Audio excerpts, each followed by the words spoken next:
This is a police drugs wipe. This is a roadside breath test device. But what is the difference between this, which tests for alcohol, and this, which tests for drugs? What is the difference between this is a drugs test, and this is for alcohol? So let's go through the drugs test first, because you are going to drugs test me beforehand, and then you're going to blow me. No, I can't.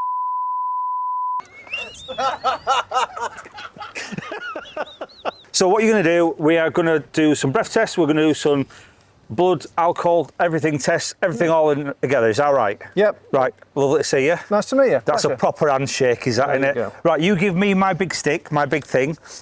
First of all, can you explain to the people out there in social media land what this is and how it works? So this is the world's biggest drugs wipe that we use to just demonstrate to people what a drugs wipe is. Obviously that won't fit in your mouth. This is a roadside device which tests for cannabis and cocaine, which are the two most common drugs that we get in people's system when we're testing people. The drugs wipe is designed to make it easier for officers to test people at the roadside, and we get a result within 8 minutes. If we get a positive indication after that 8 minutes, unfortunately the driver's getting arrested, off to the police station, and a blood sample taken at custody. Right, are we done? We are. Right, I'm going to get blood tested. I'm not. Are we done? We're done. I'm going to get drugs tested right now. Go on, whop it out for me and show me. So, just let people know while he's getting it out, which is not some sort of rude thing. It costs, what is it, £17 per drugs test? It's about £18 per device it costs for the police initially to actually purchase them, so they're not cheap. So they're not cheap, it's about £18. The one that we're going to be using expires today, that's why we're going to be using it. So please don't put in the comments in about how much the taxpayer uses and this sort of thing. We're doing it for evidential purposes to show you and how it all works. So, explain why you've got gloves on. So we always wear gloves because some of the people we stop, obviously we don't know where they've been, what they've got in their mouth, and obviously some people we stop aren't particularly keen on having an officer's hand in their mouth. So I always put gloves on to protect myself against the person I'm stopping, but also to protect them from anything that may be on my hands and to make sure everything's sterile. Right, so that in your hand is exactly the same as this. And the reason we've got this out is because it's going to be too hard to get the camera in and point at this all the time. So, if you explain to me and the members of the public in media land what we're doing. So, the driver will have been stopped for some sort of moving traffic offence or suspicion that they've got drugs in their system. That's where the police then get their powers to do the roadside drugs wipe. Generally carried out whilst the driver sat in the back of the police car, or can be done at the roadside. So, I'm driving a car and my driving's a bit dodgy. So I'm a bit like, whoa. Is that enough for you to stop me and say, hello, how are you doing? Have you had any intoxicants? Yeah, if your driving's less than desirable, you're swerving over the road, can't keep the car in a straight line, that's going to lead you getting stopped by the officer. The officer will then use their training and experience to see whether they think you may have some drugs in your system. And if they have, and that's what their opinion is, then they'll carry out the roadside drugs wipe to get a more evidential indication. Can an officer stop any vehicle they want to for any reason they want to as well? They can. Much to the disgust of people, we can stop any vehicle on the road to check the driving documents, driving licence, insurance, and the general upkeep of the vehicle. So the police do not need any reason to pull you over. They can do it under 163 Road Traffic Act to make sure you're legal. Correct. It's fantastic. Not like in the States where probable cause and all these sorts of things. Probable what? Probable cause. Probable what? Probable cause. That's what the Americans like to say. What's your probable cause for stopping me? I don't know. And sovereign citizen? Not a chance. Yeah, we'll not get discussed. Yeah, we're not going into that. Right, so I've got my drug test. Okay. You've got your drug test. You are taking the blue bit off, is that correct? So we take the blue bit off the device, and the blue bit has got some little pads on it, which then absorbs the saliva from the driver's tongue. Right. So what I'd ask you to do is I ask you to rub your tongue around the inside of your mouth. Say tongue again. Tongue. Tongue. Tongue. I ask you to rub your tongue around the inside of your mouth. Sounds like tongue of the country, doesn't it? I've done it. So rub your tongue around the inside of your mouth, get some saliva on your tongue, and stick your tongue out for me. A bit more than that if you would. I'll rub this device on your tongue. And then get some... We then clip it back into the drugs wipe. So that has gone into this part here. We then... Oh, so you've just pressed something, it's broke. There's a little, I Oh, what's the word? Vessel. Yeah, there's a little Vial. There's a little vial in there which contains some fluids, and then the saliva then goes into it. We then lay it flat for 8 minutes, and then 8 minutes later we come back to it to get a result. So that's in this part here. They break it, it mixes in with all the saliva, bits and bats, and it gives a result which is going to be there. Is that correct? So we get some lines that show up. We have the test lines and control lines. One of them shows us that the test has actually been conductive effectively and that the saliva has actually been tested. And then the other one will then tell us what the outcome of that test is. Fantastic. So while that's waiting, that's 8 minutes. Can you go through drugs in theory? So people often think that drugs isn't as bad as alcohol. And I can have something last night and I'm all right to drive today. Can you tell us how it works? Yeah, the issue we find with drugs is typically drugs stay in people's systems for longer than alcohol. As a general rule, your body can process 1 unit of alcohol an hour once you've finished drinking. However, drugs, particularly cannabis and cocaine and things like that, stay in your system for a good number of hours and days, and potentially for even longer than that. So we get a lot of people getting sort of caught out by drug driving because they don't realise how long drugs can stay in your system. Typically, drugs wipes are testing for more recent use. We generally say up to 72 hours or thereabouts. But when we do people's blood tests, we're getting a number of drugs back that have been in their system for far longer. And it's the same offence, isn't it? If you get convicted of being over the limit, you're in theory over the limit, yeah, and you get disqualified, or you can, in theory, get fines, prison sentences, or anything else. Correct, yeah. The thing with drink driving is consuming alcohol in itself is legal, isn't it? So there's a legal limit which gives a small amount of tolerance as to how much you can drink. The thing with illegal drugs that we test for is obviously illegal drugs are all illegal, aren't they? So it's hard to say there's a tolerance for illegal drugs. So basically, if you're showing any drugs in your system, it's likely to be over the limit for Section 5A of the Road Traffic Act. So advice to people who, we're not getting involved in the legalities of you taking drugs at home or anything like that, but the advice to people in regards to taking drugs or having any sort of drugs and driving is? The simple way of saying it is that driving and drugs are not compatible. So if you find yourself to be a drug user, unfortunately, you're not going to be able to drive legally. So it's a decision whether you want to be able to drive and keep your driving licence or whether you want to be consuming these illegal substances. And I was speaking to an officer a few minutes ago and he says he deals with probably or stops more now drug drivers, and I think he said 7 to 8 drug drivers for one drunk driver now. The ratios have changed, yeah. So it's becoming more prominent. So historically in Cheshire we've always arrested in the region of about 2,500 people a year for impaired driving. The last 2 years is the first time we've ever had more drug drivers than we've had drink drivers. Wow. So the number of people that are testing positive for alcohol is actually coming down, but the number of people testing positive for drugs is going up, and about 48% of all the roadside drug tests we do come back as positive. So we're not far off a 50% strike rate, which is really quite impressive. It is very good, is that, isn't it? So again, people will say, well, I only had a spliff last night, or I had something 2 days ago. Again, it can stay in your system. Please, please, please do not use any drugs and driving vehicles.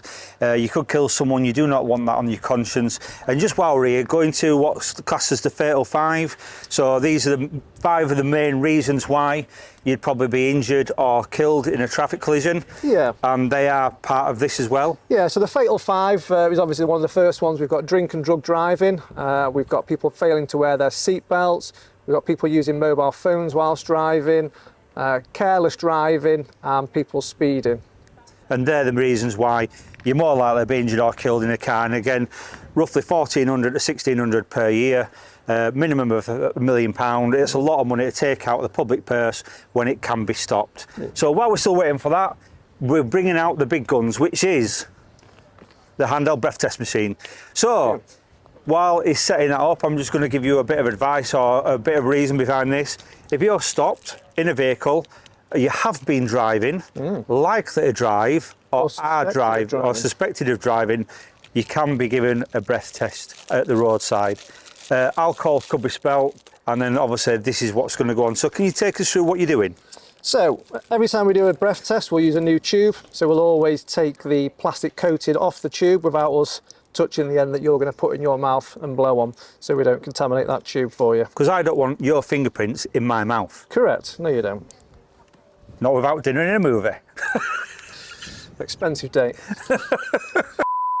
So what we do at the roadside, if you've committed a moving traffic offence or you suspect of having alcohol in your system, then we'll require you to provide a roadside breath test. It's not an option, it's a legal requirement, so when I ask you to provide one, you are legally required to do so. So what I need you to do, take a deep breath in, make a nice tight seal around the tube and keep blowing until I tell you to stop. Don't suck in and don't stop until I tell you to do so. You understand that? Yes, I do. Okay. Keep going, keep going, keep going. All done, thank you. So that's how easy it is to actually blow into the breath test. The good news is that's come back as 0. If you want to grab the end of the tube, snap it off, that's yours to keep, your souvenir. Thank you so much, Cheshire Police. So you can't trick this, can you? We have a lot of people that try and say suck into the tube, blow down the side of the tube. We have people that say put 2p under your mouth or under your tongue. You can't trick this device. No, over the years when we stock people, you'll stock people with a mouthful of chewing gum where they've just put a lot of chewing gum in, think it's going to mask the smell. They get people putting 1p, 2p copper coins in their mouth. That doesn't work either. These devices are to the point where they're literally as good as an evidential breath test that we do in custody. And in years to come, the legislation will likely change that we use the roadside device as the evidential one. So more often than not, the reading we get at the roadside is pretty similar to what we get at custody. So right. There's no trick in it. I'm going to ask you 2 questions now. Is there a drink drive limit? What is the drink drive limit? So the drink drive limit is unfortunately a lot of words and numbers. It's 35 micrograms of alcohol in 100 millilitres of breath. People always ask me, can I have 1 drink? Can I have 2 drink? Unfortunately, everyone sort of processes alcohol differently. It sits differently in people's body based on size, gender, age, how much you've had to eat and drink. So there's no way of saying you can have 1 drink and you'll be okay, because unfortunately you don't find out until you blow into the breath test, and you don't want to be sat in the back of the police car with your licence at risk for the sake of having 1 drink. So the best advice is none for the road, go for an alcohol-free alternative. Exactly, and it's not so much your licence as well, it's your licence, it's your family, it's if you are involved in a collision, and it's also your job, because a lot of people will not put up with someone being arrested or convicted for a drink driving offence. People don't often think about that, particularly younger drivers. For older drivers, it can affect obviously your job and your career and your actual income. Can you pay the mortgage? Is it going to cause you issues at home and your personal relationship and things like that? So there's so many consequences that people don't realise. When I got trained on the Intoxizer, which is the in-station device, which is slightly different to this, it's a bigger device, they explained it as this simple. People will say, I can go out and have 5 pints and I'll still blow under. It doesn't work like that, it works on what's on your breath. Yeah. So in theory, I could have a mouthful of whiskey, not consume any, spit it out, and I could still blow over, even though I'm not drunk, I've had nothing to drink, but the alcohol droplets are still there in my breath. Yeah. So people will say, I'm all right, I can have 3 beers and I can drive home. Do not touch alcohol and have your keys with you at the same time. Correct. One more thing I'm going to throw at you, and people do not get this, so please, please, please be aware of this. Just take me through drunk in charge, because people don't get this. We've had so many jobs where people go to a pub, they'll have the keys in the pocket, and just say, for instance, they might have left something in the car. They'll go to the car and they'll have the keys, they'll open the car. Tell us about the implications of having your keys with you, going to your car, getting in your car, sitting with your car, doing anything with your car when you're drunk. The simplest way of putting it is, if you are consuming alcohol and you're likely to be over the drink drive limit, you don't want to be going and getting in your car, unlocking it, getting in the driver's seat, putting keys in the ignition.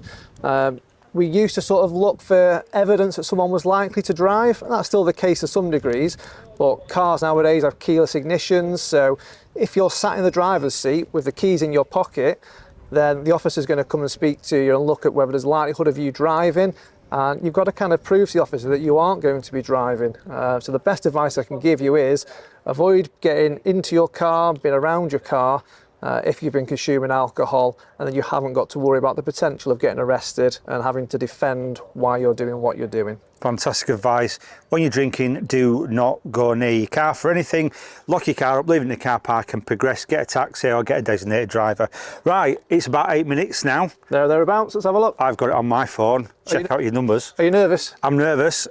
The good news is we've just got the control lines which show that the test worked, but the test lines are negative. There's no drugs in your system. Fantastic. So, in a stop, I'll be free to go now, is that correct? You would, yeah. How is this recorded, or is it recorded for anywhere if you get stopped and you get one of these? Does it get recorded, or is it, thank you for stopping, you're free to go, it's done and dusted, there's nothing on my record or anything like that? No, the police will record each vehicle that we stop, the driver we stop. We record some sort of statistical information about age, gender, ethnic background and things like that, just to make sure that we aren't stopping some people disproportionately.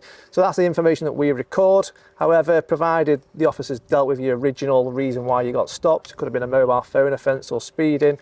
If this is negative and your breath test negative, you'll be allowed to go on your way and get on with your own business. Thank you very much. Well, that is the difference between a drugs test and an alcohol roadside breath test. Thank you so much, PC Woodward. Thank you. You're an absolute legend.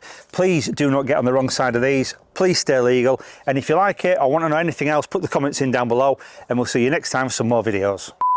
I really enjoyed that. Yeah, that was good. I really enjoyed that. There we go. That was just like poetry in motion.